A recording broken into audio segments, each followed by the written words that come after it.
Hello everyone, welcome back to my YouTube channel. तो दोस्तों, अ, इस वीडियो में हम लोग देखेंगे झारखंड एसएससी सीजीएल में जो मैथ में सवाल आए हुए थे उनका क्या आंसर्स होगा। ठीक है, यदि आप में से कोई सीजीएल का एग्ज़ाम दिए होंगे तो आप लोग मतलब बहुत कोई होंगे जो आके ही मैच कर गए होंगे, लेकिन बहुत कोई हैं कि आके और क्वेश्चन देख के मैच भी नहीं किए होंगे। तो एक बार आप लोग देख लीजिएगा ताकि आप लोग को पता चले कि एग्ज़ाम में मैथ का क्वेश्चन जो होता है वो किस टाइप का आता है। ठीक है, चलिए, इसमें पहला क्वेश्चन पूछा गया था। देखिए, टोटल 20 क्वेश्चन पूछा गया था जेएसएससी सीजीएल में। ठीक है, ये 22 सितंबर को जो हुआ था उसका क्वेश्चन है। पहला क्वेश्चन था, श्री मुर्मू अपने घर से स्टेशन तक पहुंचने के लिए 6 किलोमीटर पैदल चले, फिर वे ट्रेन में सवार हुए जिसकी औसत गति 60 किलोमीटर प्रति घंटा थी और इस प्रकार अपने गंतव्य पर पहुँचे। इस तरह उन्होंने कुल 3 घंटे का समय लिया। यदि पूरी यात्रा की औसत गति 32 किलोमीटर प्रति घंटा थी तो पैदल चलने की औसत गति क्या थी? तो ये जो क्वेश्चन था दोस्तों, इसका करेक्ट आंसर था सी, 4 किलोमीटर प्रति घंटा। जब आप इसको सॉल्व करिएगा कॉपी पेन लेके तो 4 किलोमीटर प्रति घंटा इसका करेक्ट आंसर आएगा। ठीक है, अगला क्वेश्चन था, देखिए, एक ठोस बेलन के वक्र पृष्ठीय क्षेत्रफल और कुल पृष्ठीय क्षेत्रफल का योग 2068 सेंटीमीटर है। यदि इसके आधार का त्रिज्या 7 सेंटीमीटर है तो इस बेलन का आयतन क्या होगा? पाई का मान यहाँ दिया हुआ है, इसको भी जब आप सॉल्व करिएगा तो इसका जो करेक्ट आंसर आएगा दोस्तों वो ए आएगा, 3080 सेंटीमीटर क्यूब। ठीक है, देखिए अगला क्वेश्चन है, यदि x is equal to sec theta plus tan theta और y is equal to sec theta minus tan theta है तो x और y के बीच का संबंध क्या होगा? तो इसका जो संबंध आएगा वो आएगा आपका X Y is equal to 1। ठीक है, इसका करेक्ट आंसर डी हो जाता है। जो लोग भी डी आंसर किए होंगे वो उनका करेक्ट होगा। फोर्थ क्वेश्चन था, 36 सेंटीमीटर त्रिज्या वाले दो वृत्त एक दूसरे को इस प्रकार काटते हैं कि प्रत्येक वृत्त दूसरे वृत्त के केंद्र से होकर गुजरता है। दोनों वृत्तों की उभयनिष्ठ जीवा की लंबाई क्या है? तो इसका जो करेक्ट आंसर आपका आता वो आएगा, हाँ, इसका जो करेक्ट आंसर होगा वो सी होगा, है ना, सी आएगा। सॉल्व करने पे ये 36√3 सेंटीमीटर आंसर आएगा इसका। ठीक है, फिफ्थ क्वेश्चन देखिए, ए, बी और सी ने क्रमशः 20,000, 25,000 और 10,000 रुपये के प्रारंभिक निवेश के साथ एक व्यवसाय शुरू किया। शुरुआत से 5 महीने बाद ए ने 4,000 रुपये और निवेश किए। शुरुआत से 6 महीने बाद सी ने 8,000 रुपये निवेश किए। शुरुआत से 4 महीने बाद बी ने 8,000 रुपये निवेश किए। वर्ष के अंत में उन्हें 1 रुपये का लाभ मिलेगा। वे किस अनुपात में लाभ साझा करेंगे? तो जब ये सॉल्व करिएगा तो ये इसका जो करेक्ट आंसर आएगा वो होगा 67:59:42। ठीक है, इसका आंसर बी होगा। अगला है, 5 sine square 60 degree plus 7 sine square 45 degree plus 8 cos square 45 degree का मान क्या होगा? तो यदि आपको साइन 7 डिग्री, साइन 45 डिग्री और कोस 45 डिग्री का मान याद है तो आप जब उसमें पुट करके बनाइएगा तो इसका करेक्ट आंसर आएगा 45/4 यानी कि 45/4 करेक्ट आंसर होगा। ठीक है, अगला था 7वां नंबर का क्वेश्चन। देखिए, दो ट्रेनें एक ही ट्रैक पर रांची और गिरिडीह स्टेशन से एक दूसरे की ओर क्रमशः 30 और 40 किलोमीटर प्रति घंटे की गति से एक साथ चलना शुरू करती है। दोनों स्टेशनों के बीच की दूरी 560 किलोमीटर है। ट्रेन के साथ साथ एक गोरैया एक ट्रेन के शीर्ष पर बैठकर दूसरी ट्रेन की ओर जाती है। दूसरी ट्रेन तक पहुंचने पर अपनी दिशा बदल लेती है और इसी तरह वह क्रम जारी रखती है। यदि गौरैया की गति 80 किलोमीटर प्रति घंटा है तो ट्रेन के बीच कुचले जाने से पहले गौरैया कितनी दूरी तय करती है?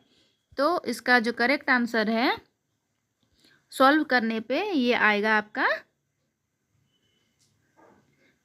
640 किलोमीटर। ठीक है, सॉल्व करने पे ये आपका 640 किलोमीटर दूरी हो जाएगा इसका। चलिए अगला क्वेश्चन है 8वां नंबर क्या था? 3 पुरुष और 5 महिलाएं मिलकर एक काम को 3 दिन में पूरा कर सकते हैं। उसी काम पर 3 महिलाएं 2 पुरुषों की तुलना में 5 दिन अधिक लेती है। पुरुष की दक्षता का महिला से क्या अनुपात है? तो ये जो है दोस्तों ये आपका 5:2 यानी कि सी जो है इसका करेक्ट आंसर हो जाएगा। ठीक है, जो सी आंसर किए हैं उनका तो 3 मार्क्स रखा हुआ है। चलिए अगला था क्वेश्चन नंबर 9 में 100 लीटर के मिश्रण में दूध और पानी का अनुपात 2:3 है। यदि इस मिश्रण के 10 लीटर को निकालकर दूध से बदल दिया जाए, इस प्रक्रिया को 2 बार और दोहराया जाता है, अंतिम मिश्रण में दूध का प्रतिशत क्या होगा? जब इसको सॉल्व करिएगा आप तो ये आपका 56.26 यानी कि ए जो होगा ये आपका सही आंसर होगा। ठीक है, जो भी ए आंसर किए होंगे एग्जाम में तो उनका 3 नंबर है, जो नहीं किए होंगे या गलत किए होंगे उनका 1 मार्क्स जो है कट जाएगा। 10 में है एबीसी एक समबाहु त्रिभुज है। यदि त्रिभुज का क्षेत्रफल 36√3 है तो त्रिभुज एबीसी के परिवृत्त की त्रिज्या क्या होगी? तो ये जो है दोस्तों ये आपका होगा, इसका जो करेक्ट आंसर है वो आपका सी हो जाएगा, है ना, 4√3। 4√3 इसका करेक्ट आंसर होगा। ठीक है, सी होगा। अगला क्वेश्चन है क्वेश्चन नंबर 11 में था ए बी सी एक समकोण त्रिभुज है और कोण ए बी सी बराबर 90 डिग्री है। बी डी भुजा ए सी पर लंब है तो बी डी का मान क्या होगा? जब इसको आप सॉल्व करिएगा तो ये इसका जो बी डी का मान होगा ये आपका ए आ जाएगा, A D into D C. ठीक है, A is the right answer होगा। जो भी इसका ए आंसर किए होंगे उनका करेक्ट हुआ होगा, है ना, करेक्ट है। अगला है क्वेश्चन नंबर 12 था एक वस्तु को 25% हानि पर बेचा जाता है। यदि उसका लागत मूल्य 2 गुना कर दिया जाए और विक्रय मूल्य 660 रुपये की वृद्धि कर दी जाए तो 20% का लाभ होता है। वस्तु का मूल लागत क्या है? तो इसका जो मूल लागत होगा दोस्तों ये आपका 400 रुपया होगा, है ना। कितना होगा इसका? 400 रुपया। सी जो होगा वो सही आंसर होगा। अगला है एक कक्षा के 7 छात्रों की औसत आयु 28 वर्ष है। पहले 3 छात्रों की औसत आयु 30 वर्ष है। चौथे छात्र की आयु 5वें छात्र की आयु से 4 वर्ष कम है। अंतिम 2 छात्रों की आयु समान और पहले 3 छात्रों की औसत आयु से 5 अधिक है। चौथे और 5वें छात्र की औसत आयु क्या होगी? 20 वर्ष, 36 वर्ष, 16 वर्ष या 18 वर्ष? तो ये जो होगा दोस्तों ये 18 वर्ष होगा, है ना। डी जो बनाए होंगे, डी आंसर जो किए होंगे उनका करेक्ट आंसर हुआ है। चलिए क्वेश्चन नंबर 14 है एक निश्चित राशि पर 8% प्रति वर्ष की दर से वर्षों के लिए चक्रवृद्धि ब्याज इतना दिया हुआ है, इतना रुपया है। समान दर से समान समय के लिए उसी राशि का जो साधारण ब्याज है वो कितना होगा? तो ये जो होगा दोस्तों आपका 6400 रुपया होगा, यानी कि सी जो है वो करेक्ट आंसर होगा। चलिए क्वेश्चन नंबर 15 देखिए क्या है। बी, सी और डी और ई ए के वेतन क्रमशः 2:3, 2:3:4, 4:5 के अनुपात में है। उनके वेतन में क्रमशः 20%, 30%, 40% और 50% की वृद्धि हुई है। यदि डी का बढ़ा हुआ वेतन 560 रुपया तो बी, सी और डी और ई के मूल वेतनों का योग क्या होगा? इसको भी जब आप सॉल्व करिएगा तो इसका जो करेक्ट आंसर आएगा वो आपका 1400 रुपया आएगा, है ना। मतलब जो भी ए आंसर किए होंगे एग्जाम में उनका सही हुआ होगा। बाकी चलिए अगला, एक शंकु की तिरछी ऊंचाई 20 सेंटीमीटर है। यदि इसके आधार का क्षेत्रफल 616 सेंटीमीटर स्क्वायर है तो इस शंकु का वक्र पृष्ठ क्षेत्रफल क्या होगा। तो इसका जो वक्र पृष्ठ क्षेत्रफल जब आप सॉल्व करिएगा दोस्तों तो ये आएगा आपका 880 सेंटीमीटर स्क्वायर। ठीक है, बी जो है ये सही आंसर होगा इस क्वेश्चन का। चलिए अगला है, निम्नलिखित में से कौन सा सेक ए माइनस कोस ए के बराबर है। तो ये जो है दोस्तों टेन ए इंटू साइन ए के बराबर है ना, सी जो है वो करेक्ट आंसर हो जाएगा। एक्चुअल में ये जो क्वेश्चन आया हुआ था ये आपका एसएससी सीजीएल का 2020-21 का जो मैथ का पेपर आप देखिएगा, ए टू जेड सारा का सारा क्वेश्चन आपका वहीं से दिया गया था। ठीक है, तो जो भी सीजीएल का तैयारी कर रहे होंगे वो लोग के लिए तो बहुत ही इजी, मतलब 20 आउट ऑफ 20 क्वेश्चन जो है ये करेक्ट हुआ होगा। ठीक है, चलिए अगला है क्वेश्चन नंबर 18 है, यदि a plus B is equal to 6 है और A B is equal to इतना है तो A Q plus B Q का मान कितना होगा। ये जो है दोस्तों जब आप सॉल्व करिएगा तो ये 126 आएगा इसमें, है ना। 126 जो है डी जो है ये इस क्वेश्चन का करेक्ट आंसर था। चलिए क्वेश्चन नंबर 19 क्या कह रहा है देखते हैं। 19 फिर लास्ट 20 बच जाएगा।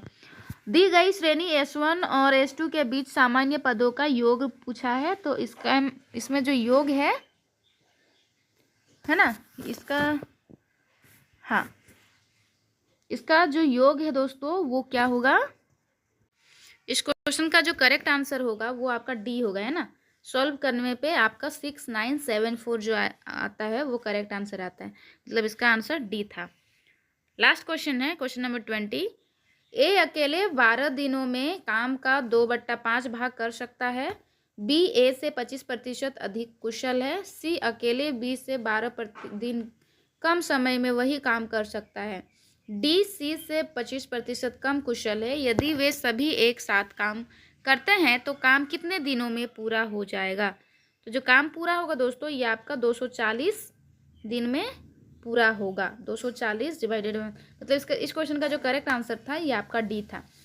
मतलब इस बार जो सीजीएल में question, Jharkhand CGL SSC CGL का जो एग्जाम था ये टोटल क्वेश्चन आपका 22 सितंबर को पूछा गया था। ठीक है, और ये जो पूरा का पूरा सेट है, जैसा कि मैंने पहले भी कहा, ये पूरा का पूरा सेट एसएससी सीजीएल जो सेंट्रल लेवल वाला होता है एग्ज़ाम, उससे ए टू जेड उसी को कॉपी पेस्ट किया गया था। ठीक है, और अभी तो सीजीएल को लेके चूँकि 2 दिन जो था वो नेट को ऑफ कर दिया गया था एग्ज़ाम के दौरान, ताकि आप सभी जानते हैं झारखंड का सिस्टम कैसा है, पूरा वायरल ना हो, मतलब जो भी लीक हुआ क्वेश्चन वगैरह उसका वायरल ना हो, इसके कारण ही बोल सकते हैं कि नेट को ऑफ कर दिया गया था। और बहुत जगह हजारीबाग में तो ऐसा देखा गया है कि जो बच्चे एग्ज़ाम दे रहे थे उनका सील पहले से खुला हुआ था, तो उसको भी लेके अभी कैपिटल सिटी रांची में विवाद हो रहा है। तो देखिए क्या होता है, इसको भी कैंसिल करता है या रिजल्ट देता है, देखिए। चलिए जो भी इस वीडियो में नए होंगे वीडियो को लाइक और अपने दोस्तों के साथ शेयर कर दीजिएगा और चैनल को सब्सक्राइब कर दीजिएगा। धन्यवाद।